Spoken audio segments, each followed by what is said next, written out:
In the spring of 1899, somewhere in the vast emptiness of the West African Sahel, a French lieutenant named Petot sat in the shade of a thorn tree and wrote in his journal. He was meticulous about his entries.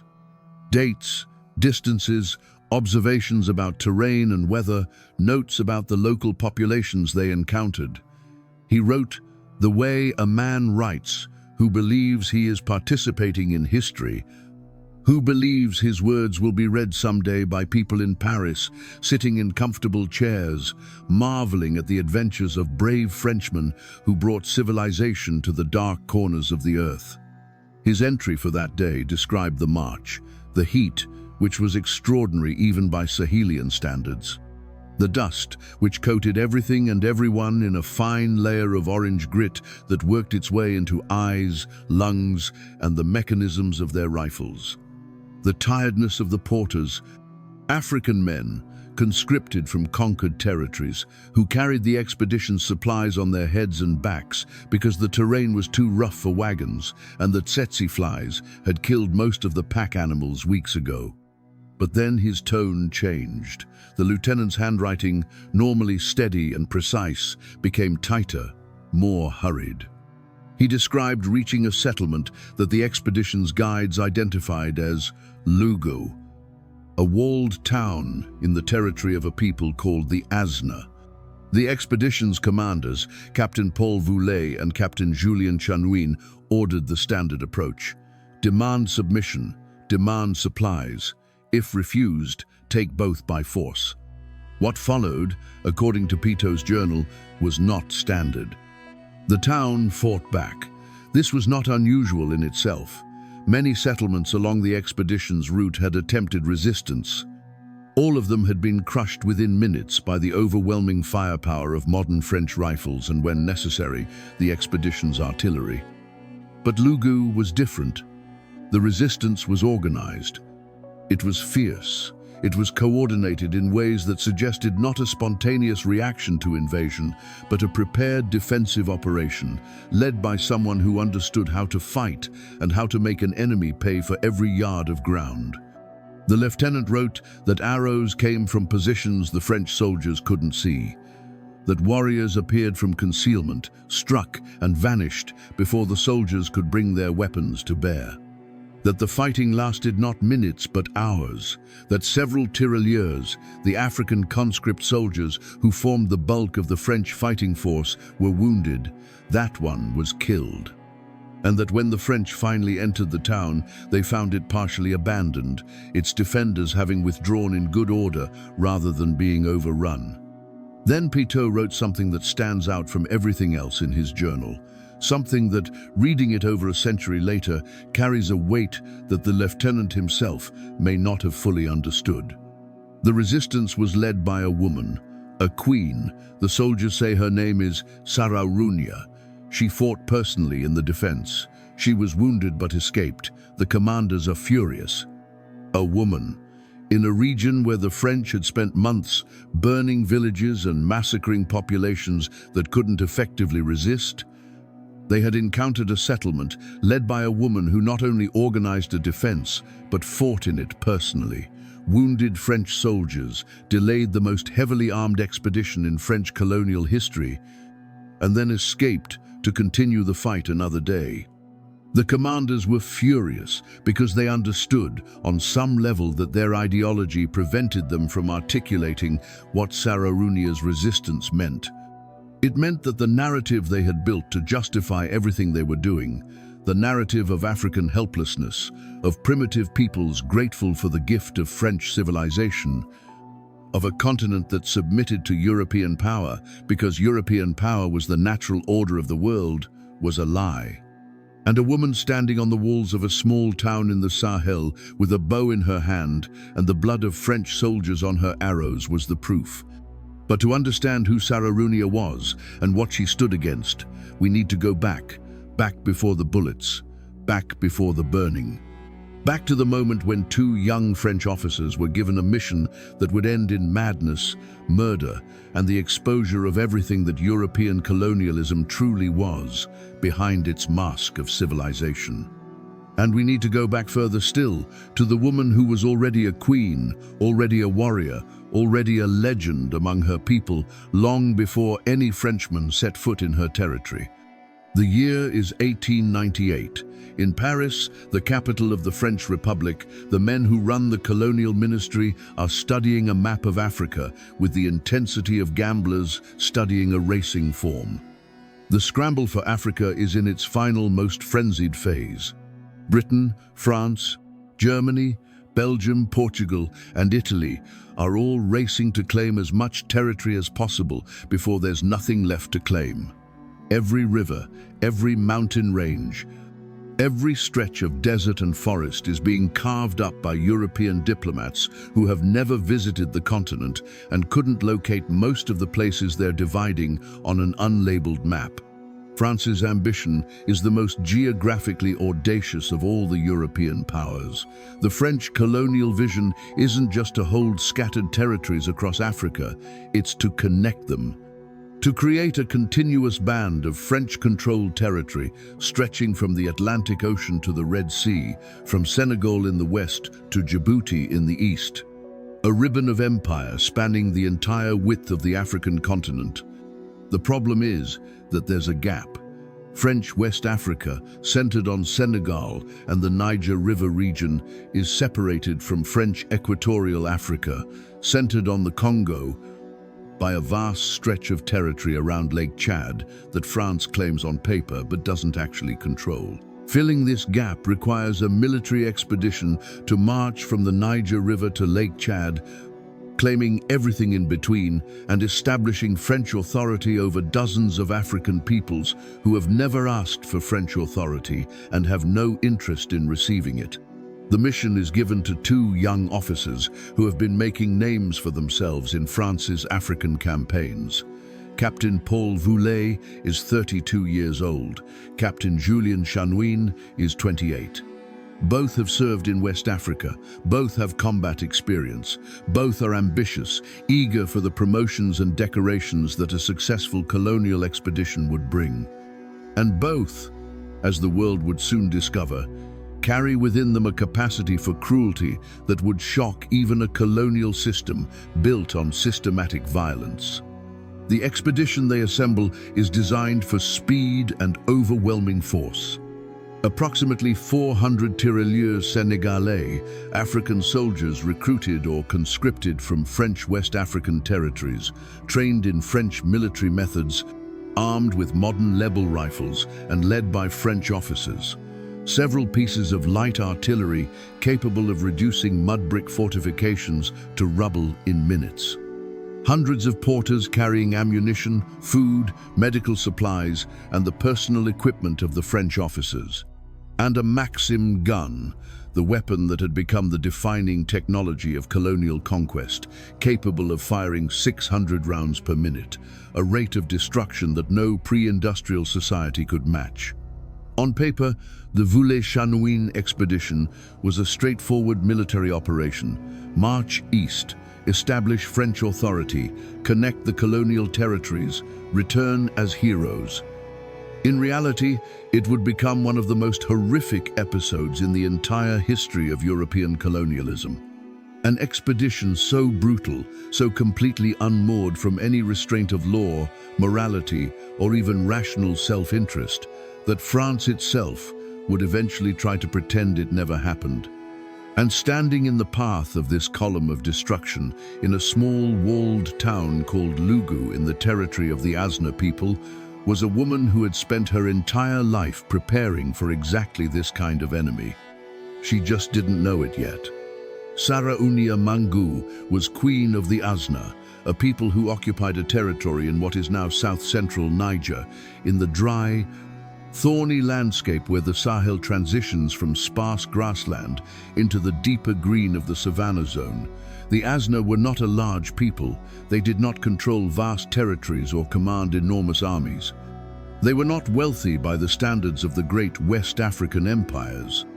What they were was something that, in the context of late 19th century Africa, was equally remarkable. They were free.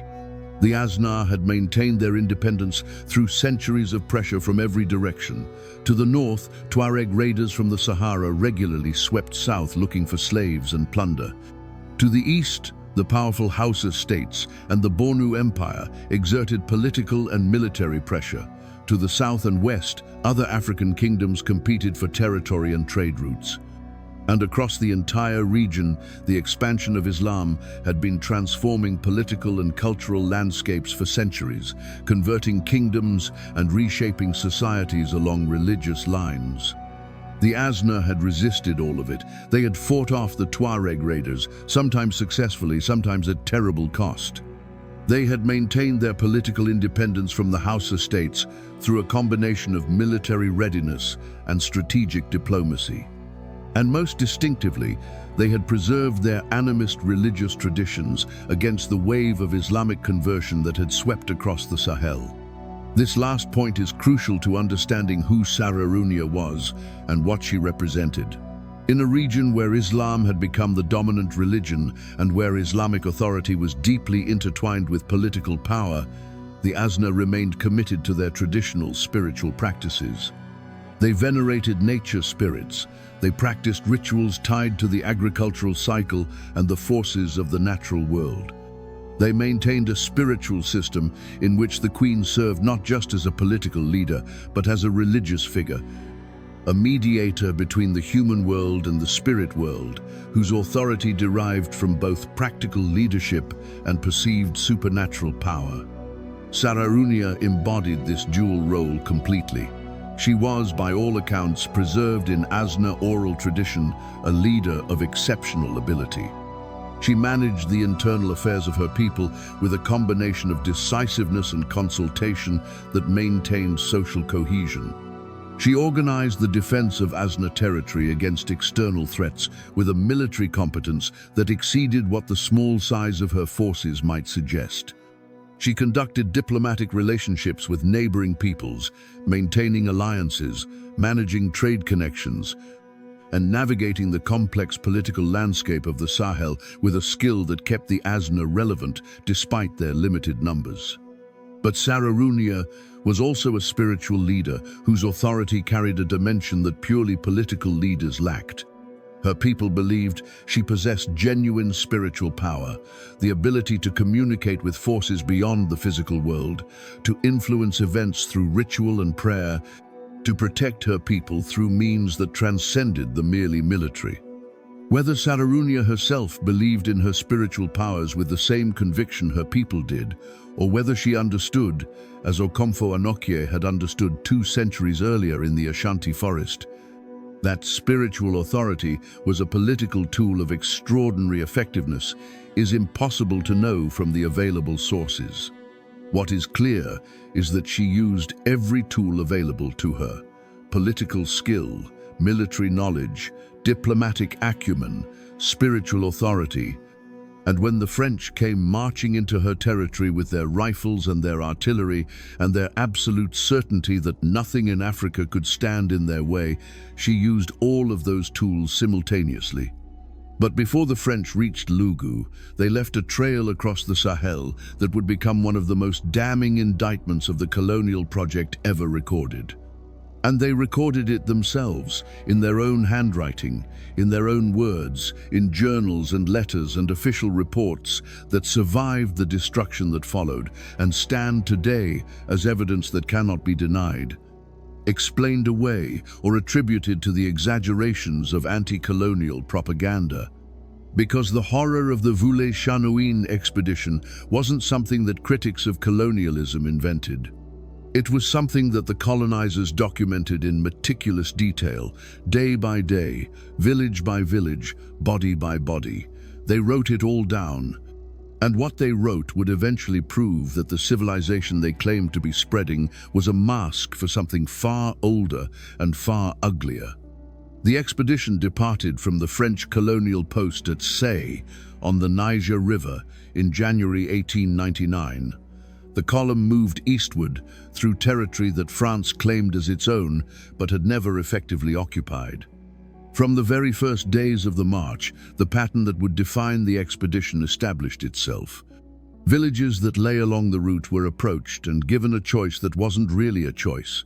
Provide food, provide porters, provide submission to French authority, or face the consequences. The consequences, for those who refused or who simply couldn't provide what was demanded because they didn't have it, were immediate and devastating. The first village burned within a week of departure. A settlement that failed to produce the quantity of grain the expedition demanded was set on fire. The inhabitants who didn't flee in time were killed. Not in combat, not in the heat of battle. They were executed, shot or bayoneted by tirailleurs acting on the direct orders of Voulet and Chanoine. This wasn't war. This was something else entirely. The villages the expedition encountered were not military targets. They were farming communities, inhabited by families growing millet and sorghum, raising goats and cattle, living the same lives their ancestors had lived for generations. They posed no military threat to the expedition. They had no weapons capable of challenging French rifles. They were destroyed not because they resisted, but because destroying them was easier than negotiating, and because the two men leading the expedition had discovered that in the vast emptiness of the Sahel, thousands of miles from any authority capable of restraining them, they could do whatever they wanted. And what they wanted, increasingly, was to destroy. The tirailleurs, the African soldiers who carried out many of the atrocities under French orders, occupied an agonizing moral position. They were themselves colonial subjects, recruited or conscripted from territories France already controlled. They served in the French military because the alternative, imprisonment, destitution, or worse, left them no real choice. They followed orders because military discipline demanded it, and because refusing orders from French officers could mean execution. But they were not without conscience. Several tirailleurs would later testify about what they witnessed during the expedition. Their accounts, given through interpreters to French military investigators who were more interested in containing the scandal than in pursuing justice, describe scenes that belong in the documentation of war crimes rather than in the records of a colonial expedition. Villages surrounded at dawn and set ablaze before the inhabitants could escape. Men shot as they tried to flee, women taken by force, children left in burning buildings. Grain stores destroyed, not because the expedition needed the food, but because leaving functioning communities behind would suggest that the expedition's passage was something other than total dominance. The expedition was not conquering territory. It was annihilating everything in its path and calling it civilization. Lieutenant Petau's journal, which would become one of the primary documents used to reconstruct the expedition's movements, recorded the destruction with a tone that shifted as the weeks passed. His early entries maintained the clinical detachment of a military observer documenting operations. By the second month, his language had changed. He described events in shorter sentences. He stopped using the language of military necessity and began using words that suggested he understood he was witnessing something that went beyond the normal brutality of colonial warfare. By the time the expedition entered the territory of the Azna in April 1899, it had left behind a trail of devastation hundreds of miles long. Dozens of villages had been destroyed. Hundreds, possibly thousands of people had been killed. The expedition had consumed its way across the Sahel like a fire through dry grass, leaving nothing but ash and silence behind it. And then it reached Lougou. And for the first time since leaving the Niger River, the expedition encountered something it wasn't prepared for. Not submission, not helpless resistance, not terrified flight. It encountered Sarraounia. Sarraounia had known the French were coming for weeks before they appeared on her horizon. The Sahel was not the empty wilderness that European maps suggested. It was a living network of trade routes, seasonal migration paths, and communication channels that carried information across vast distances with remarkable speed. Merchants who traded kola nuts and salt between the forest kingdoms and the Saharan oases carried news alongside their goods. Herders, who moved their cattle across hundreds of miles of seasonal grazing land, carried stories from one community to the next. Refugees fleeing the expedition's path of destruction arrived in Azna territory with first-hand accounts of what was coming. The reports that reached Sarraounia were consistent and terrifying. A column of soldiers with weapons that killed from distances no arrow could reach, weapons that could fire many times without reloading. A metal machine that spat death so fast that the sound was a continuous roar rather than individual shots. Officers who burned everything, who killed without reason, who took women and left corpses. Sarraounia listened to these reports the way a general listens to intelligence briefings. She asked specific questions. How many soldiers? What formation did they march in? How far apart were the weapons that killed from a distance? How fast did the column move? How much food did they carry? Did they send scouts ahead? How far ahead? Which direction were they traveling? When did they stop for the night? How did they arrange their camp? The refugees couldn't answer all of her questions. They were farmers and herders, not military observers. But they provided enough information for Sarraounia to construct a picture of what she was facing. A professional military force, small in number but devastatingly armed, moving eastward along the main route through her territory. They would reach Lougou within days. And based on every report she had received about their behavior, they would demand submission, demand supplies, and respond to any refusal with extreme violence. Sarraounia gathered her council. The Azna governing system was not a dictatorship. The queen held significant authority, but major decisions, especially decisions about war, were made in consultation with the Council of Elders, the heads of the principal families, and the spiritual advisors who interpreted the will of the nature spirits the Azna venerated. The council debated. Some voices urged flight. The weapons the refugees described were beyond anything the Azna possessed. Fighting such weapons with bows and spears was suicide. Better to abandon Lougou temporarily, retreat into the deep bush where the French couldn't follow, and return after the column had passed. This was, in practical terms, a reasonable proposal. Many other communities along the expedition's route had done exactly this, melting into the landscape and allowing the French to march through empty territory. Others argued for submission.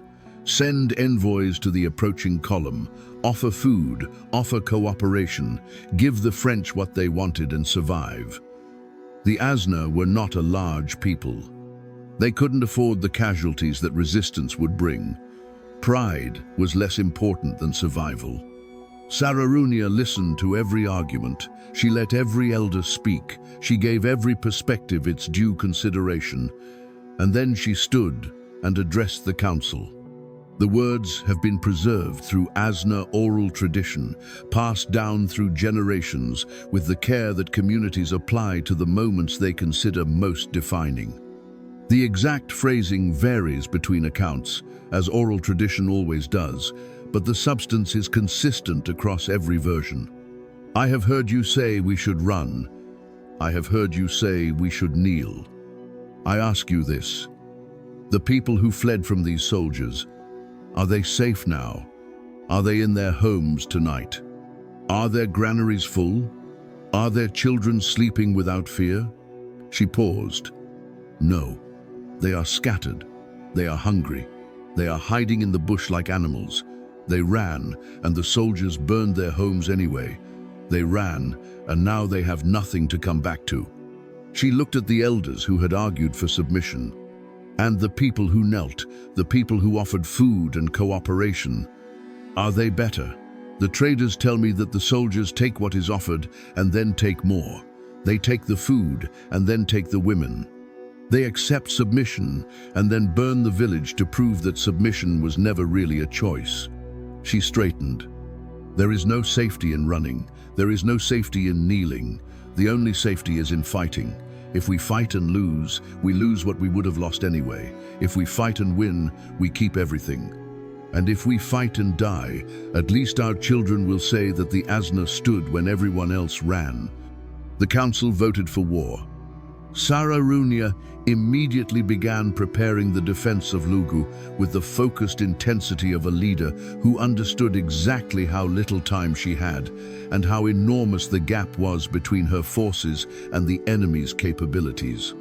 She could not match French firepower. She had perhaps several hundred warriors available, armed with bows, spears, swords, and a handful of outdated muskets acquired through trade. Against modern Lebel rifles that could kill accurately at ranges her archers couldn't reach, and against a Maxim gun that could annihilate a massed formation in seconds, a conventional defense would be slaughtered before the battle properly began. But Sarraounia was not planning a conventional defense. She was planning the only kind of defense that had any chance of working against a technologically superior force. A defense built on terrain, on knowledge, on the willingness to absorb punishment and keep fighting, and on the understanding that an enemy who expects easy victory is psychologically unprepared for anything else. Lougou was a walled settlement, as many Sahelian towns were, with fortifications made of packed earth and reinforced with wooden beams. The walls weren't designed to withstand artillery. A few shells would breach them. But the walls didn't need to hold forever.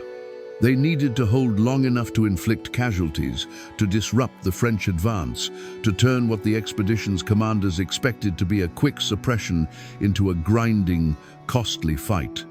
Sarraounia ordered the walls reinforced at their weakest points. She had trenches dug inside the walls, creating secondary defensive positions that her warriors could fall back to when the outer defenses were breached. She positioned her best archers at points where the terrain channeled any approaching force into narrow corridors, maximizing the effectiveness of weapons that couldn't match French range but could be devastating at close quarters. She organized her warriors into groups with specific assignments. Some would man the walls and engage the French directly. Others would position themselves outside the town, hidden in the scrubland and thorn thickets that surrounded Lougou, with orders to attack the French flanks and rear once the assault on the walls was underway. A third group, the fastest runners and most experienced bushfighters, would serve as a mobile reserve, ready to exploit any gap in the French formation or cover a withdrawal if the defense became untenable. She also made preparations that revealed a strategic mind, thinking beyond the immediate battle. She ordered food and water cached at predetermined locations in the surrounding countryside. She established rally points where her fighters could regroup if they were forced out of Lougou. She sent non-combatants, the elderly, the children, the pregnant women, to sheltered locations in the deep bush with enough supplies to survive for weeks. She was not just planning to fight, she was planning to survive. And she did something else, something that the French accounts mention with a mixture of contempt and unease. She performed rituals. She invoked the spirits that the Azna believed inhabited the natural world around them. She called upon the power that her people believed she possessed, the spiritual authority that made her more than a political leader, that made her a bridge between the human and the divine. Whether these rituals had any supernatural effect is, of course, a matter of belief rather than evidence. What they unquestionably achieved was psychological preparation. Warriors who believed their queen had enlisted the spirits of the land itself in their defense fought with a conviction that went beyond mere courage. They weren't just fighting for their homes. They were fighting alongside forces that transcended the physical world. The spirits were watching. The ancestors were present. The land itself was an ally. Sarraounia had turned belief into a weapon, and she was about to use it against an enemy that believed in nothing except the superiority of their rifles. The Voulet and Chanoine expedition reached the outskirts of Azna territory in mid-April 1899. By this point, the expedition had been marching for roughly 3 months and had left a trail of destruction that stretched hundreds of miles behind it. Voulet and Chanoine had settled into a routine of violence that had become almost mechanical. Approach village, demand submission. If submission was offered, take everything of value and move on. If submission was refused or insufficient, burn the village and kill anyone who couldn't escape. The two French officers had also begun exhibiting behavior that, even by the depraved standards of colonial warfare, was alarming. Voulet had taken to personally supervising executions, watching with an expression that witnesses described as blank, neither sadistic pleasure nor professional detachment, but something emptier.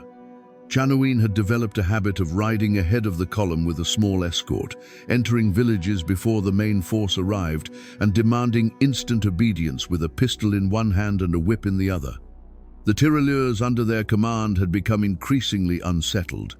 These were professional soldiers, men who had signed up or been conscripted for military service and expected to fight in military campaigns.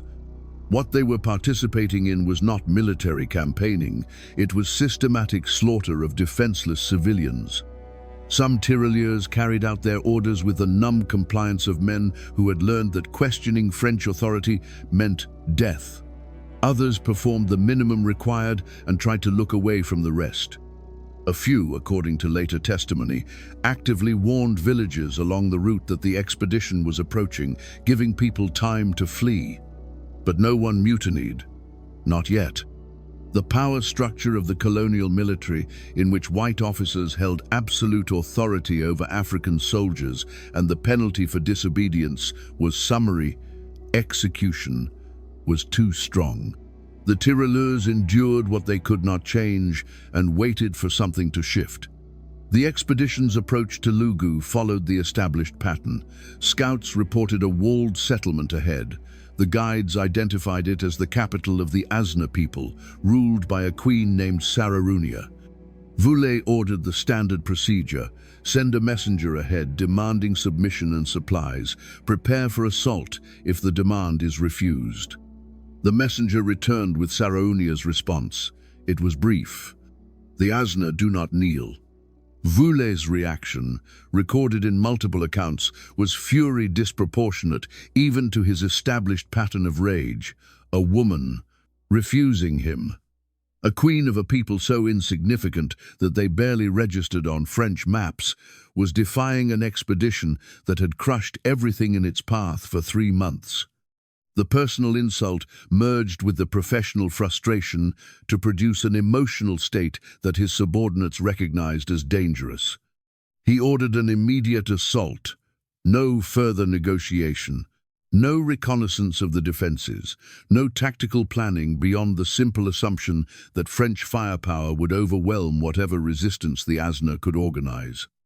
It was the first significant tactical error Voulet had made during the expedition, and Sarraounia was about to make him pay for it.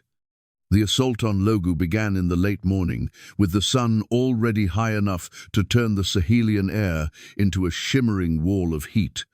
Voulet sent his tirailleurs forward in a skirmish line, advancing toward the walls of the town with their level rifles ready. Behind them, the artillery was positioned to breach the walls if the initial assault stalled. The first thing the tirailleurs noticed was silence. No drums, no war cries, no visible defenders on the walls. The town appeared deserted. Several soldiers relaxed slightly, assuming the Azna had done what so many others had done and fled before the approach of overwhelming force. They were 40 yards from the walls when Lougou erupted. Arrows came from everywhere simultaneously, from the walls, from positions outside the town that no one had detected, from the scrub and thorn bushes on both flanks. The arrows weren't random harassment. They were aimed. Sarraounia's archers had been told to target specific positions in the approaching line, concentrating their fire on the soldiers, carrying the most visible equipment, the men who appeared to be giving orders, the artillerymen preparing the guns. The first volley wounded 6 tirailleurs and killed one outright, an arrow through his throat at a range that the French had assumed was beyond the effective reach of African bows. The assumption was wrong.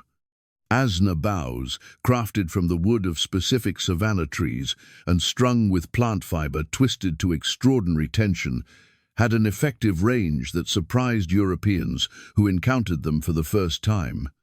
The tirailleurs returned fire, but they were shooting at enemies they could barely see.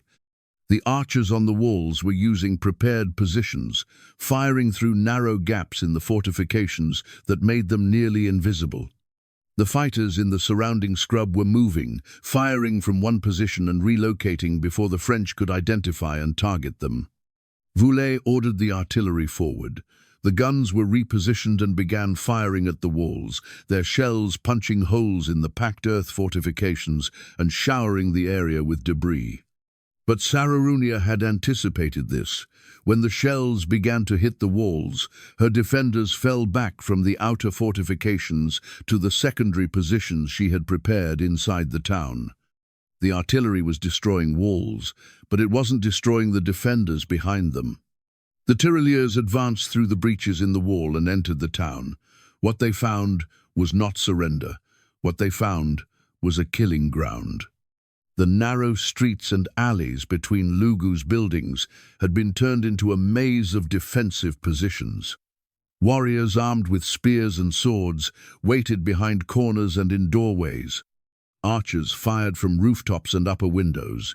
The open spaces that would normally serve as markets or gathering areas had been blocked with barricades of furniture, timber, and packed earth, creating choke points where the French soldiers' numerical advantage was neutralized, and their rifles were less effective than the close-quarters weapons of the defenders.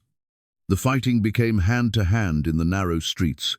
Tirailleurs trained in volley fire and bayonet charges found themselves in a different kind of combat entirely.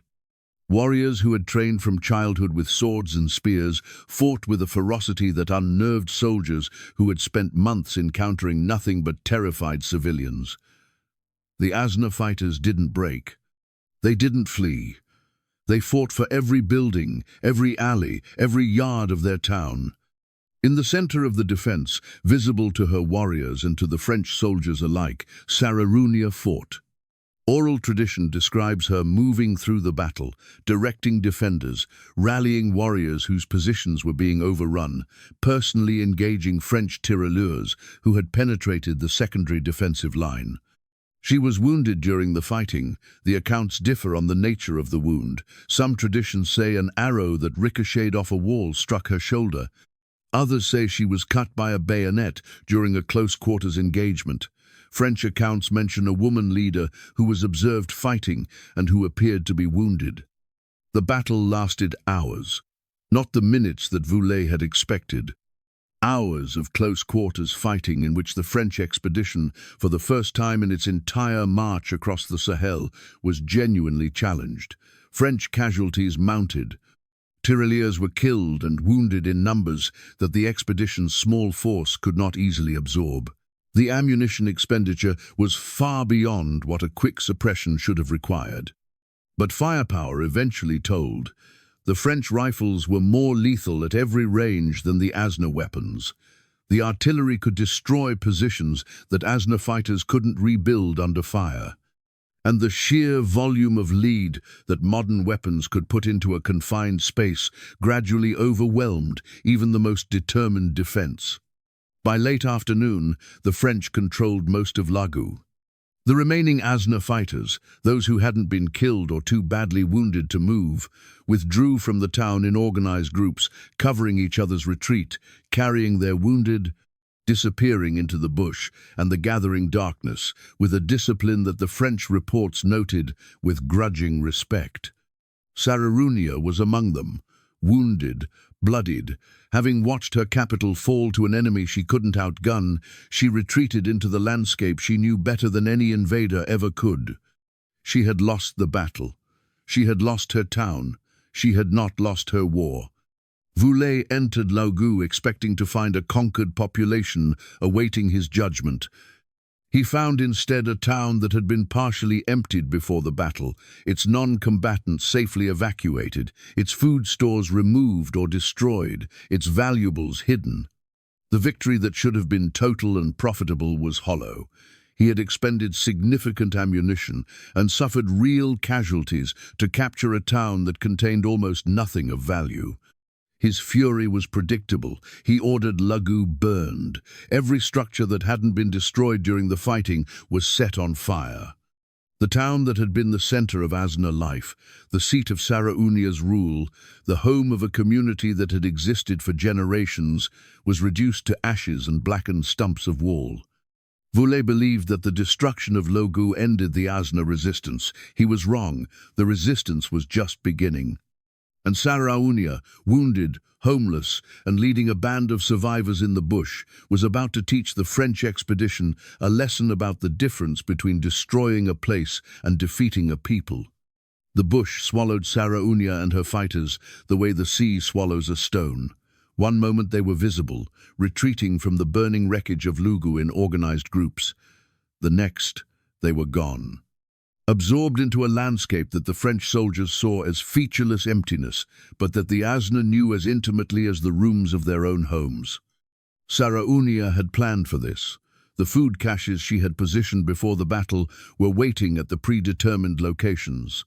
The rally points she had established allowed her scattered fighters to regroup within days. The network of paths, water sources, and sheltered positions that generations of Azna hunters and herders had mapped across the surrounding territory became the infrastructure of a guerrilla campaign that would torment the Voulet and Chanoine expedition for weeks. The attacks began almost immediately. French sentries on the perimeter of the expedition's camp were targeted at night. Arrows came from the darkness, struck, and were followed by silence. Patrols sent to locate the attackers found nothing. The bush was too dense, too vast, too perfectly suited to fighters who knew how to use it. Water sources along the expedition's route were poisoned or fouled. The Sahel was not a region where water was abundant. The expedition depended on known wells and seasonal water points to sustain its soldiers and its animals. When advanced scouts reached these sources and found them contaminated, the column was forced to divert, to search for alternative water, to burn time and energy and morale on a logistical problem that shouldn't have existed. Supply lines were harassed. Porters carrying food and ammunition were ambushed on the trails behind the main column. The attacks were never large enough to constitute a pitched battle. Sarraounia understood that she couldn't defeat the French in direct combat, but she could bleed them. She could exhaust them. She could deny them rest, deny them water, deny them the sense of safety that an army needs to function effectively. She could make them afraid. The French journal entries from this period reveal a force that was beginning to crack under pressure that it couldn't name and couldn't fight. Lieutenant Pitot recorded night attacks that produced few casualties but shattered sleep. Soldiers who hadn't rested properly in days made mistakes. They fired at shadows. They argued with each other. They became jumpy, aggressive, and increasingly difficult for their officers to control. Pitot also recorded something else, something that the French officers found more disturbing than the physical attacks. The tirailleurs, the African soldiers who made up the majority of the expedition's fighting force, were talking about Sarraounia, not just as an enemy commander, as something more. Stories circulated through the camp that the Azna queen possessed powers beyond the natural, that she could become invisible, that she could command the animals of the bush to attack her enemies, that she had called upon spirits that haunted the expedition's camp at night, bringing illness, confusion, and bad luck. The French officers dismissed these stories as superstition, but they couldn't dismiss the effect the stories had on their troops. Tirailleurs who had marched through 3 months of horror without breaking were now reluctant to venture beyond the camp perimeter at night. Men who had carried out massacres on command were whispering prayers before they slept. The psychological weapon that Sarraounia had built through years of cultivating her spiritual reputation was working at a distance, undermining the morale of soldiers she would never need to face in open combat. Voulet's response to the guerrilla campaign was characteristically brutal and characteristically counterproductive. He ordered reprisal raids against every settlement within a day's march of the expedition's route. Villages that had no connection to Sarraounia, communities that had never taken up arms against the French, were burned, and their inhabitants killed or scattered on the theory that collective punishment would deny the guerrillas support and shelter. The theory was wrong. The reprisals didn't weaken Sarraounia's resistance, they strengthened it. People who might have remained neutral, who might have cooperated with the French out of pragmatic self-interest, watched their homes burn and their families die, and made the same calculation Sarraounia had made in her council. There is no safety in kneeling. Refugees from the reprisal raids joined Sarraounia's forces in the bush.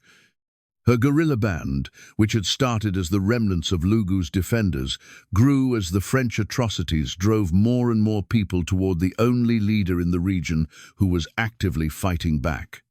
Voulet was creating his own enemies. Every village he burned manufactured new recruits for Sarraounia. Every massacre he ordered strengthened her claim that resistance was the only rational response to French colonialism. He was trapped in a cycle of violence that produced the opposite of its intended effect, and he was too consumed by rage and too committed to the logic of overwhelming force to recognize what was happening. But the guerrilla campaign against the expedition was only one dimension of a crisis that was now developing on multiple fronts. Because, while Sarraounia was bleeding the expedition from the outside, the expedition was destroying itself from within. The behavior of Voulet and Chanoine had been escalating since the expedition departed the Niger River. What had started as harsh discipline had become arbitrary cruelty. What had started as military operations against resistant populations had become indiscriminate slaughter. And by the time the expedition passed through Azna territory, the two officers had crossed a line that put them beyond the reach of any rationality, military or otherwise. The scale of the atrocities was staggering. The expedition's own records, supplemented by testimony from tirailleurs and surviving civilians, paint a picture of systematic destruction that went far beyond any conceivable military purpose. Villages were burned not because they resisted, but because they existed within reach. People were killed not because they posed a threat, but because killing had become routine. Women were taken not as a military practice, but as a personal entitlement that the officers claimed without restraint or shame. The tirailleurs witnessed all of it. They carried it out on orders, and they documented it in their own ways, through stories they told each other, through testimony they would later give to investigators, through the silent accumulation of rage and disgust that would eventually express itself in the most dramatic way possible. But before the tirailleurs reached their breaking point, the French colonial authorities reached theirs. Reports of the expedition's behavior had been filtering back to French colonial headquarters in St. Louis, Senegal, for weeks. Some reports came from French officials in trading posts along the expedition's route who had heard accounts from African witnesses. Others came from letters written by junior French officers attached to the expedition who were horrified by what they were participating in and couldn't remain silent. The colonial authorities were not, it should be clearly stated, primarily concerned about the suffering of African civilians. French colonial policy was built on systematic violence against African populations. Forced labor, punitive expeditions, collective punishment, and mass displacement were standard tools of colonial administration. The men in St. Louis had authorized, overseen, and benefited from violence against Africans throughout their careers. What concerned them about the Voulet and Chanoine expedition was something more politically practical. The scale and indiscriminate nature of the atrocities threatened to create a diplomatic scandal. Other European powers, particularly Britain, which was France's primary rival in the scramble for Africa, could use reports of French atrocities to challenge France's colonial claims. Anti-colonial voices in the French press, small but vocal, could embarrass the government. And most practically, the level of destruction was alienating African populations across the Sahel in ways that would make future French administration of the region far more difficult and expensive. The authorities decided to intervene. They dispatched Colonel Arsène Club, a veteran colonial officer with a reputation for discipline and competence, to intercept the expedition, relieve Voulet and Chanoine of command, and bring the situation under control. Club departed with a small escort, riding hard to overtake the expedition, carrying written orders that transferred command authority from Voulet to himself. Club was a career colonial soldier. He had spent decades in Africa. He understood the realities of colonial warfare and was not naive about the violence it entailed. But the reports he had received about the Voulet and Chanoine expedition disturbed even him. He wrote to his wife before departing that he expected the situation to be difficult but manageable. He expected to find officers who had lost their judgment under the pressures of a long and difficult campaign. He expected to reassert discipline, reorganize the expedition, and continue the mission under proper command. He did not expect what actually happened. Club caught up with the expedition on July 14, 1899. The date is notable. It was Bastille Day, France's national holiday, the anniversary of the revolution that had proclaimed liberty, equality, and fraternity as the foundational values of the French Republic. The irony would not be lost on later historians. Club approached the expedition's camp with his small escort, carrying the official orders that gave him authority over the column. He sent a messenger ahead to inform Voulet of his arrival and his orders. The messenger returned with a response that should have warned Club to proceed with extreme caution. Voulet refused to recognize the orders. He declared that he no longer answered to French colonial authority. He told the messenger to inform Club that the expedition was his, that no one would take it from him, and that anyone who tried would be treated as an enemy. Club, a man accustomed to the military hierarchy and unable to fully process the idea that a French officer would refuse a direct order from his superior, chose to approach anyway. He rode toward the camp believing that Voulet's defiance was bluster, that the physical presence of a senior officer with written authority would compel compliance. He was still riding toward the camp when the first shots were fired. Voulet had ordered his tirailleurs to fire on Club's party. The soldiers hesitated. They were being ordered to shoot a French officer, a colonel, a man who outranked their commander and who was carrying legal orders from the colonial government. Some of them refused. But enough obeyed, whether from fear of Voulet or from the conditioning of months of following murderous orders without question, that a volley of rifle fire erupted from the expedition's perimeter. Colonel Club was struck multiple times. He fell from his horse and died in the dust of the Sahel, murdered by soldiers under the command of a French officer who had gone completely beyond the boundaries of sanity, law, or human decency. His escort fled, carrying the news of his death back toward French colonial territory. Voulet had murdered his own countryman, a senior French officer sent by the French government carrying legal orders, had been shot dead on the orders of a subordinate. In the entire history of French colonialism, nothing quite like this had ever happened. The Voulet and Chanoine expedition had seceded from France. Voulet addressed his troops after Club's murder with a speech that revealed how completely he had lost his connection to reality. He told the tirailleurs that he was no longer a French officer, he was their king. They would march to Lake Chad and establish a new kingdom, independent of France, independent of Europe, a realm carved out of the African interior by force and ruled by his personal authority. He would be an emperor, they would be his army, and anyone who disobeyed would share Club's fate. The tirailleurs listened to this speech in silence. They had endured 3 months of atrocities committed in the name of France. They had burned villages, killed civilians, and followed orders that violated every human instinct they possessed.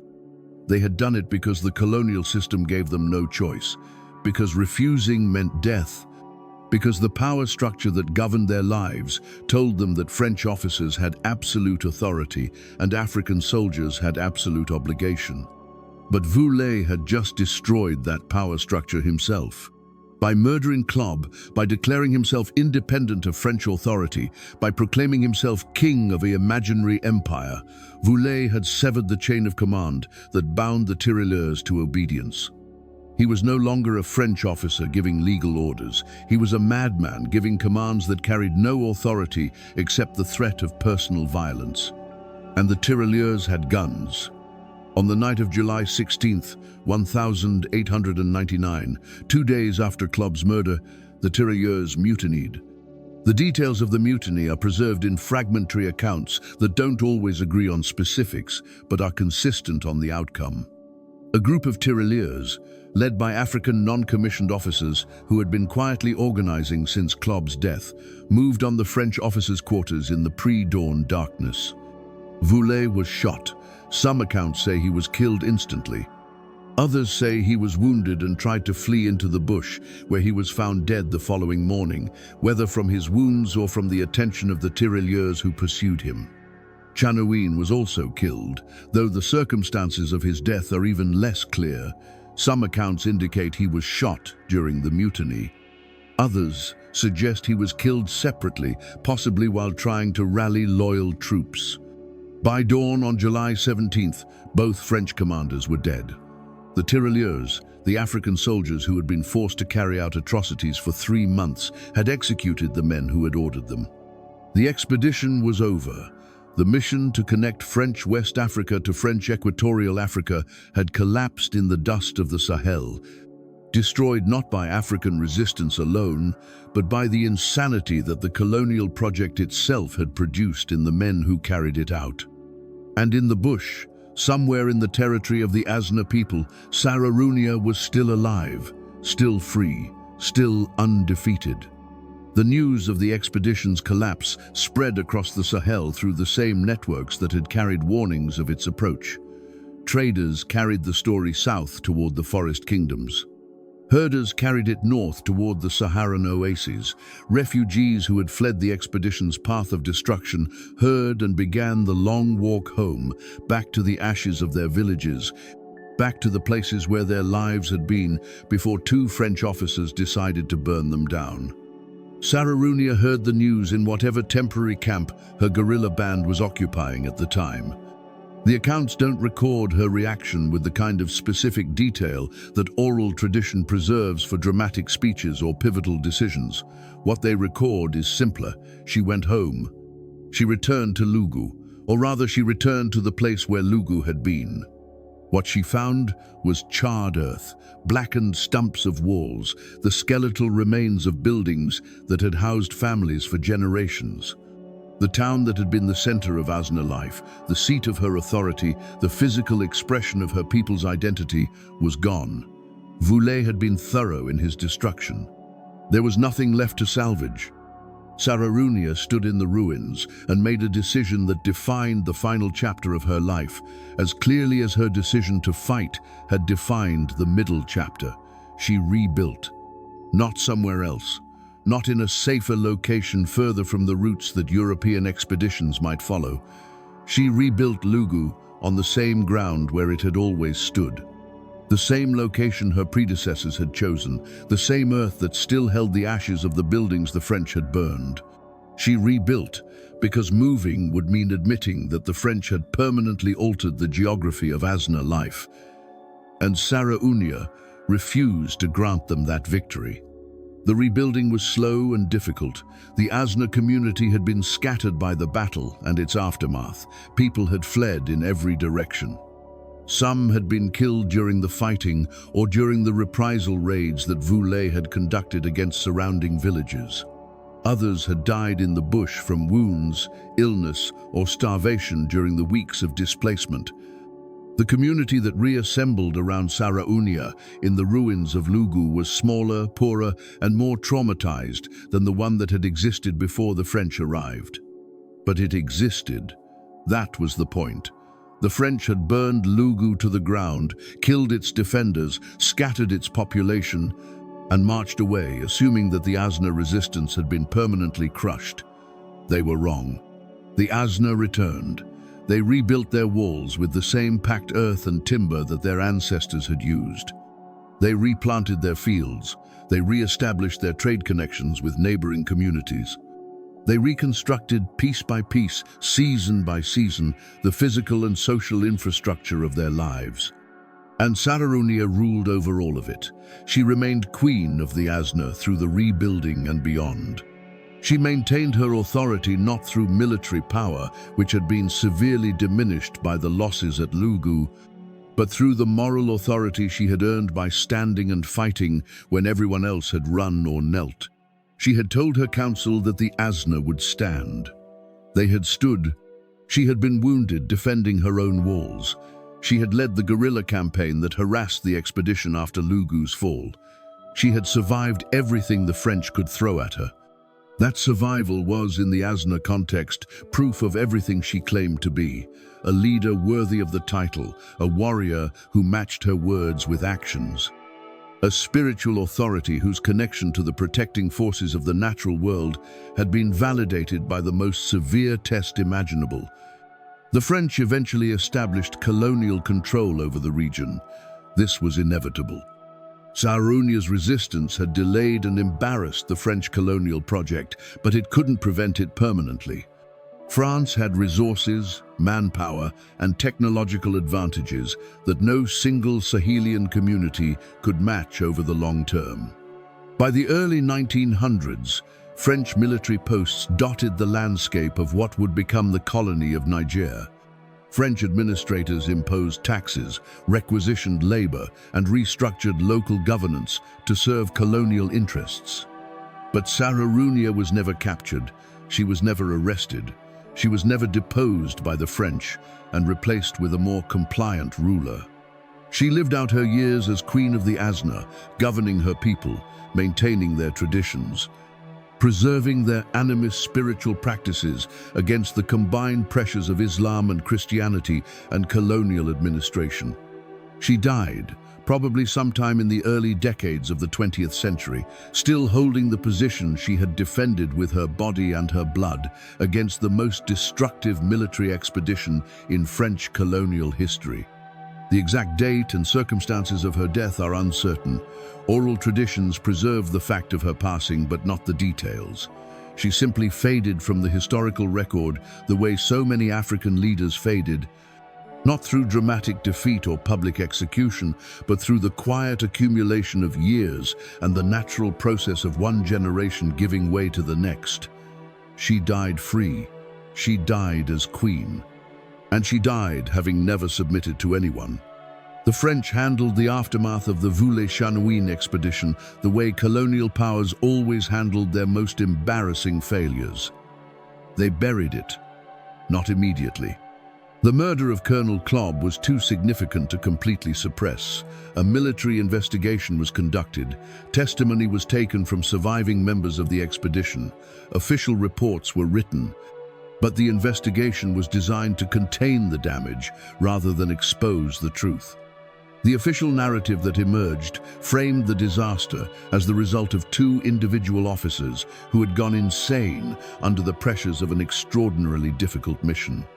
Voulet and Chanoine were portrayed as aberrations, exceptions, men whose personal psychological failures had produced behavior that was completely unrepresentative of French colonial practice in general. The systemic violence of the colonial project, the routine destruction of African communities, the forced labor and collective punishment that were standard policy throughout French West Africa, was carefully excluded from the narrative. The message was clear. The system was fine. The officers were defective. Replace the officers and the system would function as intended. This framing was a lie, and the French authorities knew it was a lie. The Voulet and Chanoine expedition was not an aberration. It was an amplification. The violence that Voulet and Chanoine inflicted on African communities was different from standard French colonial violence only in scale, not in kind. Punitive expeditions that burned villages and killed civilians were routine tools of colonial administration. Forced requisition of food, labor, and human beings was policy, not deviation. The difference between Voulet and Chanoine and their more respectable colleagues was not that they used violence against Africans. Every French colonial officer used violence against Africans. The difference was that they used so much of it, so indiscriminately. and so visibly that it threatened to expose the reality behind the civilizing mission to audiences in Paris, who preferred not to think about what civilization actually looked like when it arrived at an African village at dawn with rifles loaded. The investigation produced its report. The report was filed. The careers of surviving officers were quietly managed. The tirailleurs who had mutinied were treated with surprising leniency, perhaps because the authorities recognized that punishing African soldiers for killing officers who had already been condemned by French authority would raise uncomfortable questions about whose orders the tirailleurs were supposed to follow. The entire episode was allowed to sink into the archives, covered by the accumulating weight of subsequent colonial events and the general European indifference to African suffering that made these stories invisible to mainstream historical consciousness. Sarraounia sank with it. Her name appeared in the French military records as a minor detail, a local queen who had organized resistance at a settlement called Lougou. The records noted her military abilities with the grudging acknowledgement that colonial officers sometimes extended to African opponents they couldn't easily dismiss. But she was a footnote in a footnote, a minor figure in an episode that France wanted forgotten, mentioned in documents that nobody read in archives that nobody visited. For nearly a century, that's where Sarraounia's story stayed, filed away, forgotten, as invisible to the wider world as the dozens of villages that the Voulet and Chanoine expedition had burned on its march across the Sahel. The recovery of Sarraounia's story began, like so many recoveries of suppressed African history, through literature. In 1980, Abdoulaye Mamani, a Nigerian novelist, poet, and political activist, published a novel simply titled Sarraounia. Mamani was born in Niger, educated in the French colonial system, and acutely aware of the gap between the history that colonial education taught and the history that his own people preserved in their oral traditions. Mamani had grown up hearing stories about Sarraounia from the Azna communities that still remembered her. He understood that her story was not just a tale of individual heroism, but a counter-narrative to the entire colonial project.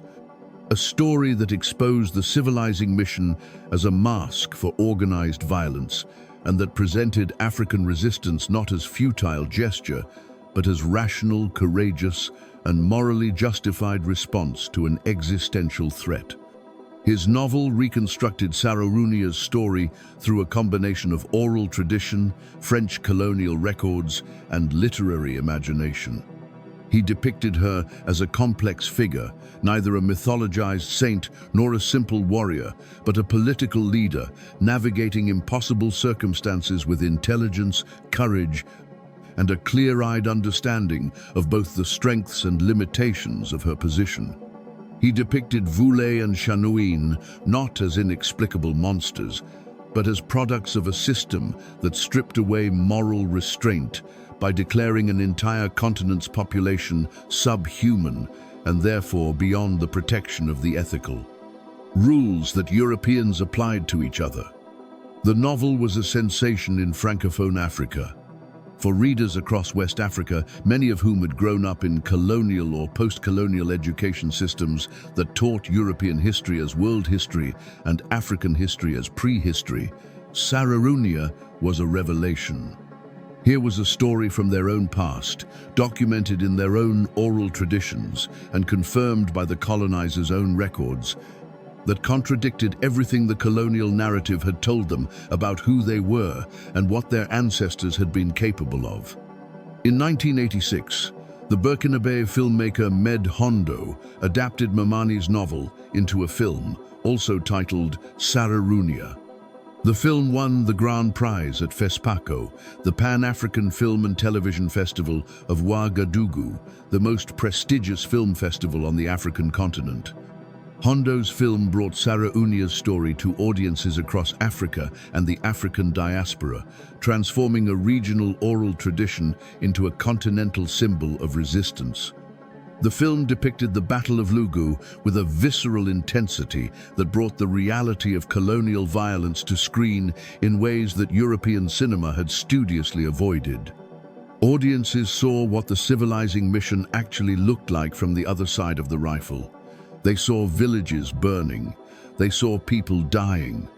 They saw a woman standing on the walls of her town with a weapon in her hand, choosing to fight when every calculation of rational self-interest said she should submit.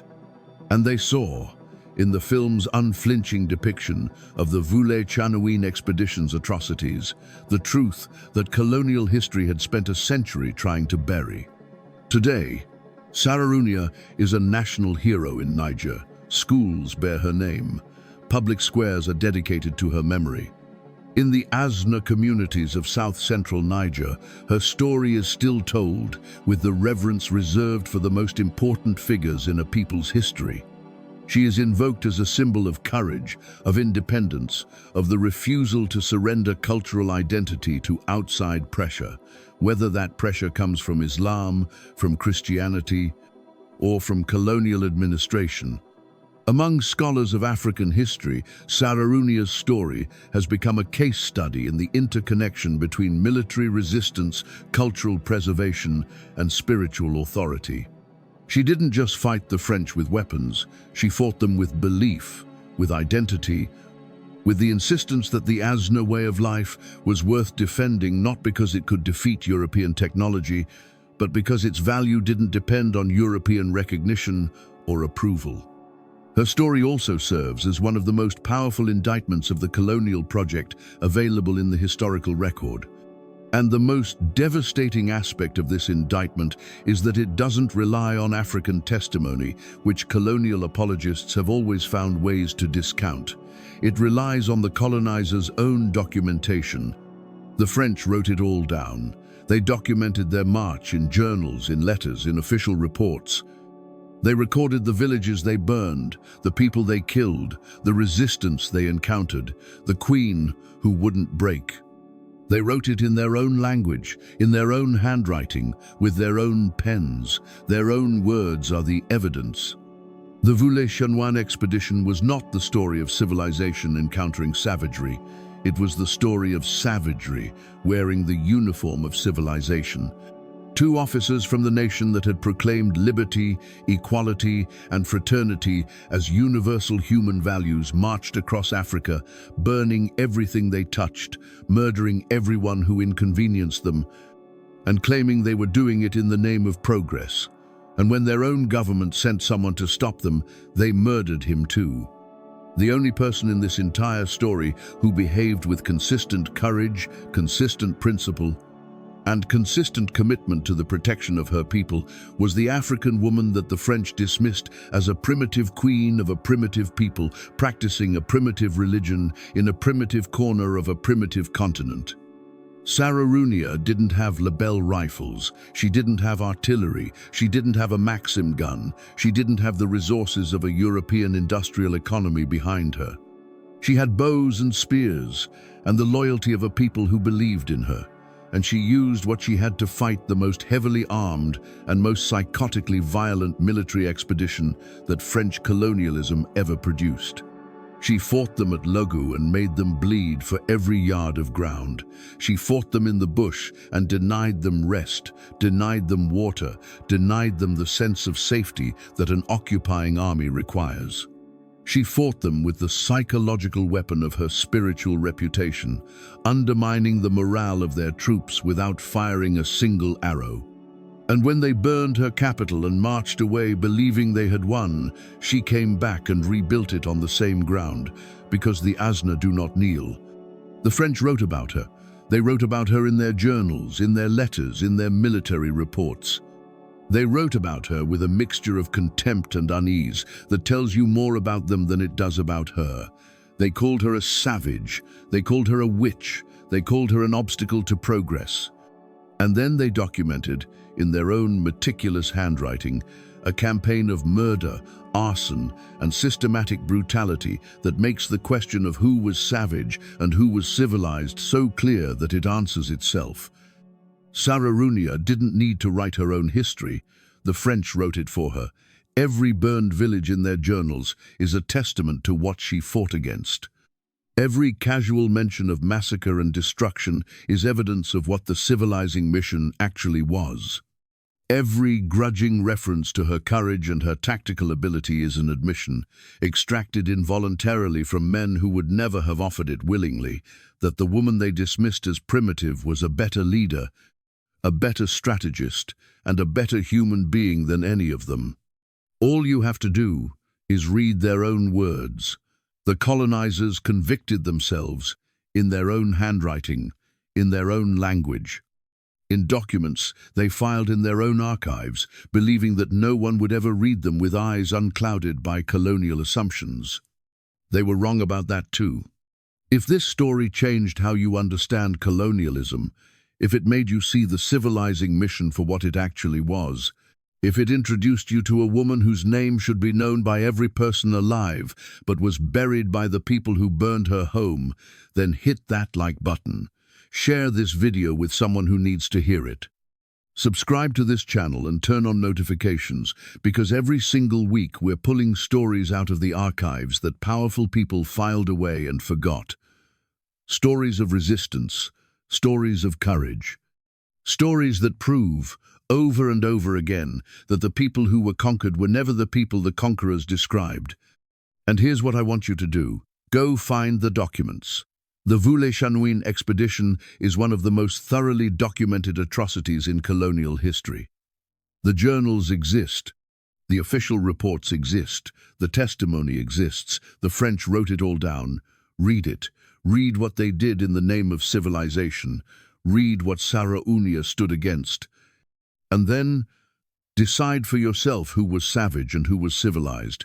The evidence is right there, in the colonizers' own handwriting. All you have to do is read it.